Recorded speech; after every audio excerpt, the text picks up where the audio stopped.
આમ આદમી પાર્ટીના ડેડિયાપાડાથી ધારાસભ્ય અને આદિવાસી નેતા ચૈતર વસાવા હાલ જેલમાં છે. બહાર આવવા માટે પ્રયત્ન કરી રહ્યા છે, કારણ કે ભરૂચ લોકસભા ચૂંટણી તેમને લડવી છે. ગોપાલ ઇટાલિયા પણ જાહેરાત કરી ચૂક્યા છે. ચૈતર વસાવા પોતે પણ જાહેરાત કરી ચૂક્યા છે.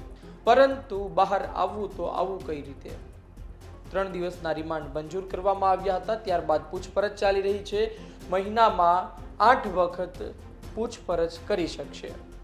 આ પૂછપરછ અલગ અલગ એંગલથી કરવામાં આવશે અને આ પૂછપરછમાં ચૈતર વસાવા જવાબ આપવામાં સફળ રહે છે તો બહાર આવવામાં પણ જરૂરથી સફળ રહેશે. શું છે વધુ માહિતી જોઈશું આ વિડીયોમાં. આપ જોઈ રહ્યા છો ગુજરાત તક, આપની સાથે હું છું ધાર્મિક વાળા. આમ આદમી પાર્ટીના ધારાસભ્ય ચૈતર વસાવાની મુશ્કેલી યથાવત છે.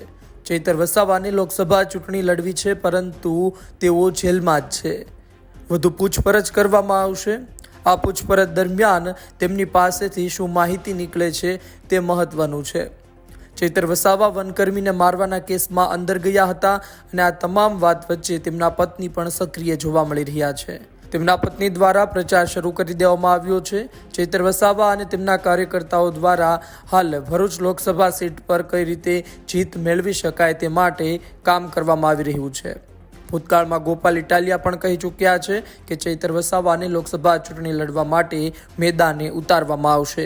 આ માટે અમે અત્યારથી જ પ્રચાર શરૂ કરી દીધો છે. જોવાનું રહ્યું ચૈતર વસાવા ક્યારે બહાર આવે છે. ચૈતર વસાવા બહાર આવવા માટે મથી તો રહ્યા છે, પરંતુ ભાજપ પણ નહીં ઈચ્છે કે ચૈતર વસાવા બહાર આવે. એક વાત 100%ની છે કે ચૈતર વસાવા જેલમાં રહેશે તો લોકોની સહાનુભૂતિ તેની સાથે રહેશે. તેમના પત્ની બહાર રહીને કામ કરશે, પરંતુ ચૈતર વસાવા બહાર રહીને જે જનસંપર્ક કરી શકશે એ કદાચ જેલમાંથી નહીં કરી શકે. લોકસભા ચૂંટણીમાં ભાજપને હેટ્રિક લગાવી છે. છેલ્લી 2 ટર્મથી જીતતું આવ્યું છે. વડાપ્રધાન મોદીના ગઢનો સવાલ છે. અમિત શાહની ચાણક્ય નીતિનો સવાલ છે. આ તમામ વચ્ચે કદી પણ નહીં ઈચ્છે કે ચૈતર વસાવા લોકસભા ચૂંટણી લડે અને ભરૂચ લોકસભા બેઠક ભાજપ પાસેથી જાય. પહેલાના સમીકરણો અલગ હતા. ભાજપ પાસે ઓછી સીટો હતી, છતાં પણ 26 બેઠકો ભાજપ પાસે આવતી હતી.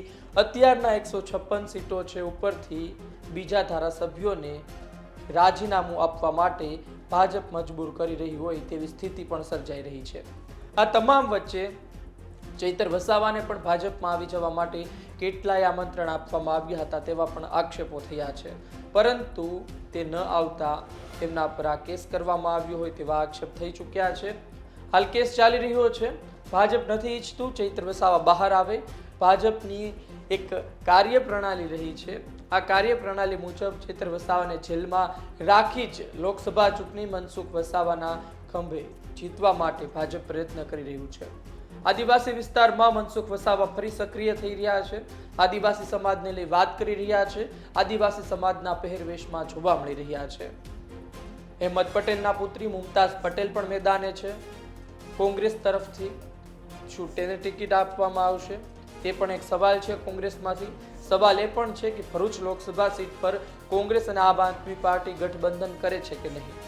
કેટલાય રાજકીય પંડિતો તેવું પણ કહે છે કે મુમતાઝ પટેલ એટલે કે કોંગ્રેસ અને આમ આદમી પાર્ટી ગઠબંધન કરે, ટિકિટ ચૈતર વસાવાને આપવામાં આવે તો ભરૂચ લોકસભા સીટ ભાજપ પાસેથી જઈ શકે છે. આવનાર સમયમાં જોવાનું રહ્યું આ સીટ જાય છે કે નહીં. ચૈતર વસાવા જેલની બહાર આવે છે કે નહીં. ચૈતર વસાવા જેલની બહાર આવે છે તો શું પરિણામ આવે છે. ચૈતર વસાવા જેલની અંદર રહે છે તો શું પરિણામ આવે છે. આપને શું લાગી રહ્યું છે કોમેન્ટ બોક્સમાં જરૂરથી જણાવો. આ વિડીયો પસંદ આવ્યો હોય તો લાઈક શેર કરવાનું ચૂકતા નહીં. મને આપશો રજા. નમસ્કાર.